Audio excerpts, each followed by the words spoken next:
Good morning, student. We are doing history of 12th standard, theme 9, Kings and Chronicle. Today we will read second point, the production of chronicles. जो chronicle थी, ऐतिहासिक स्रोत थे, उनकी रचना कैसे हुई. Chronicle commissions by Mughal emperors are an important source for studying the empire and its court. जो Chronicle थे वो मुग़ल एम्पर द्वारा तैयार करवाए जाते थे, जो कि उनके एम्पायर और उनके कोर्ट के बारे में जानने के लिए महत्वपूर्ण स्रोत थे. They were written in order to project a vision of an enlightened kingdom to all those who came under this its umbrella. मतलब ये क्रॉनिकल साहित्यिक स्रोत इसलिए लिखवाए जाते थे ताकि जो भी उनके राज्य में रह रहे हैं उनको जो भी लोग उनके राज्य में रह रहे हैं उन लोगों को उनकी बादशाहों के राज्य के किंगडम के बारे में पता लग सके. At the same time they were meant to convey to those who resisted the rule of Mughal that all resistance was destined to fail. और एक तरफ तो इसलिए लिखवाए जाते थे साहित्यिक स्रोत, जो मुगल राजा थे इसलिए साहित्यिक स्रोत लिखवाते थे ताकि मतलब जो भी जनता थी उनको उनके भव्यता के बारे में पता लग सके. और दूसरी तरफ ये इसलिए लिखवाए जाते थे कि जो भी उनके रूल्स, मुगल राजाओं के रूल्स को मानने से इनकार करता था तो ये दिखाया जाता है कि जो भी उनके रूल मानने से इनकार करता था वह फेल हो जाते थे लोग, मतलब असफल हो जाते थे. इसलिए यह दिखाया जाता था कि मुगल राजाओं के विरुद्ध कोई भी विद्रोह नहीं कर सकता. Also the ruler want to ensure that there was an account of their rule for prosperity. और इस तरह से जो मुगल राजा थे वो इंश्योर हो जाते थे, पक्का हो जाते थे, क्योंकि इन साहित्यिक स्रोतों के द्वारा उनकी प्रॉस्पेरिटी, उनकी समृद्धि को दर्शाया जाता था. The author of Mughal Chronicle were invariably courtier. जो मुगल ऑथर थे मुगल क्रॉनिकल के, मुगल ऐतिहासिक स्रोतों के जो लिखने वाले थे उनके दरबारी ही थे, राजाओं के दरबार में ही वो लोग रहते थे. The histories they road focus on event centre on the ruler. जो हिस्ट्री वो दरबारी लिखते थे, हिस्टोरियन जो राजा के दरबार में रहते हैं वो हिस्ट्री लिखते थे, उनका मेन फोकस राजा ही होता था, उसकी फैमिली होती थी. द कोर्ट मतलब जो राजा का दरबार था, एंड नोबल्स, और उस दरबार में जो ऊंची पदवी वाले लोग आसीन थे उनके बारे में. वार जो युद्ध होते थे, एंड एडमिनिस्ट्रेटिव अरेंजमेंट, और राज्य के प्रबंध में क्या अरेंजमेंट था, मतलब सारा हिस्ट्रीज में ये लिखा जाता था. Their title such as Akbarnama, Shahjahannama, Alamgirnama. उनके टाइटल यही थे कि जैसे Akbarnama, Shahjahannama, Alamgirnama. That is the story of Akbarnama is the story of Akbar, and Shahjahannama is the story of Shahjahan, and Alamgir is the story of Alamgir. Alamgirnama is the story of Alamgir. Suggests that in the eyes of their author, the history of the empire and the court was synonymous with that of the emperor. मतलब कि जो historian की history लिखते थे, अकबरनामा, शाहजहाँनामा वगैरह, तो ये दिखाया जाता था कि वो दोनों जैसे राजा और उसके दरबार का इतिहास दोनों ही सेम था, एक जैसा था, सिनोनिमम था. 2.1 from Turkish to Persian.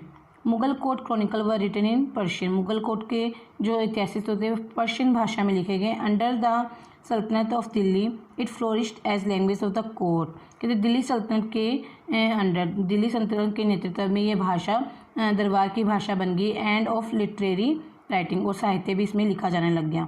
Along side north Indian languages specially Hindavi and it's regional variant. और साथ साथ यह जो नॉर्थ इंडियन लैंग्वेज थी, स्पेशली हिंदवी के साथ साथ यह भी फ्लोरिश होती गई. मतलब जो पर्शियन थी, फारसी भाषा थी, वह हिंदवी के साथ भी फ्लोरिश होती गई.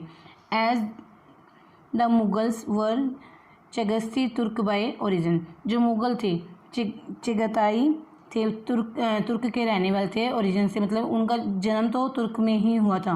Turkish was their mother tongue, और तुर्किश ही उनकी मदर टंग थी.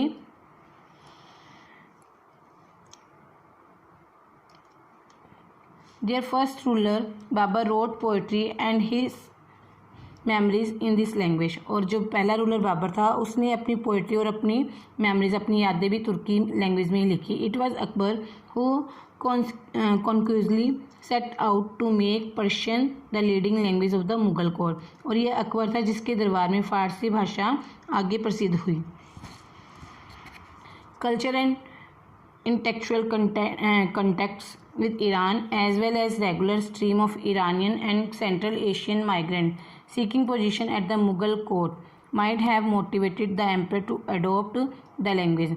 कहते जो पहले तो इनकी मुग़लों की जो भाषा थी तुर्की थी और बाबर ने तुर्की भाषा में ही अपनी सारी पोइट्री लिखी, लेकिन जब अकबर राजा आया तब उसके दरबार में पर्शियन मतलब फ़ारसी भाषा इम्पोर्टेंट होगी। क्यों होगी?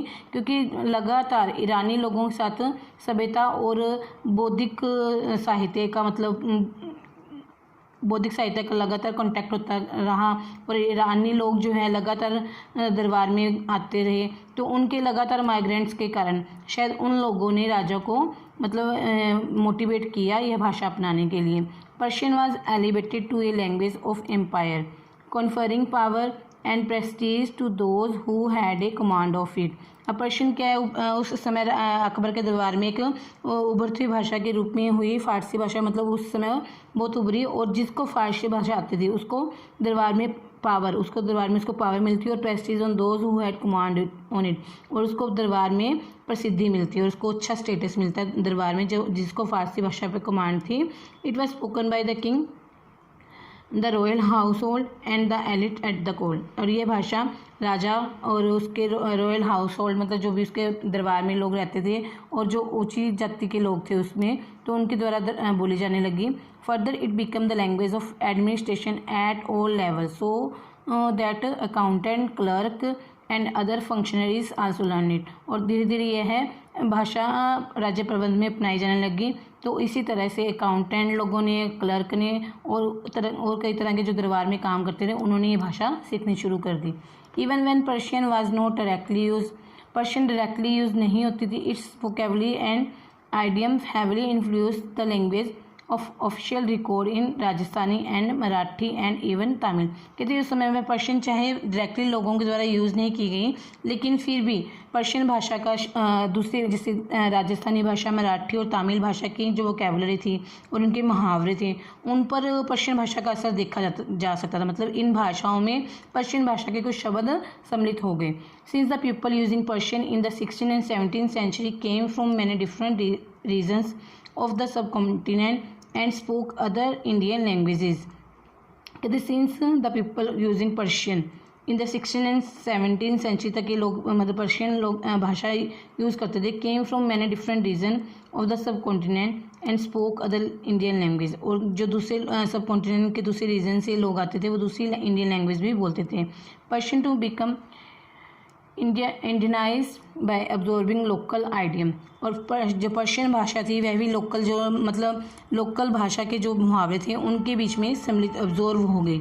A new language Urdu sprang from the interaction of Persian with Hindi, क्योंकि भारत की पहली भाषा जो हिंदी थी और बाद में पर्शियन भाषा के आगे तो दोनों भाषा को मिक्स करके उर्दू भाषा का एक उदय हुआ, मतलब एक नई भाषा बनी उर्दू जो हिंदी भाषा और पर्शियन भाषा के मेल से बनी। Mughal chronicle such as Akbarnama were written in Persian, जो मुगल क्रॉनिकल्स मुगल ऐतिहासिक स्रोत है अकबरनामा वो पर्शियन भाषा में लिखा गया।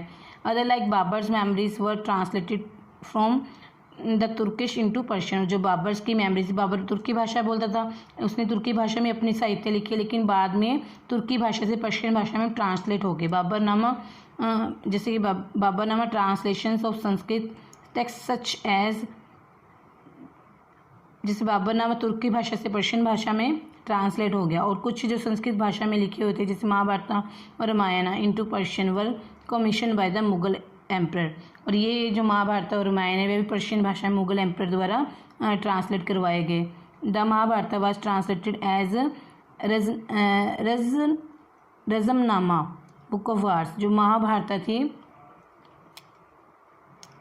उसका अनुवाद रज़मनामा के रूप में हुआ, जिसका मतलब महाभारत का मतलब रज़मनामा का मतलब क्या है, बुक ऑफ वार, युद्ध की वार, मतलब महाभारत एक विशाल युद्ध था तो उसके बारे में ये किताब लिखी गई है। Okay, it's enough for today, have a nice day.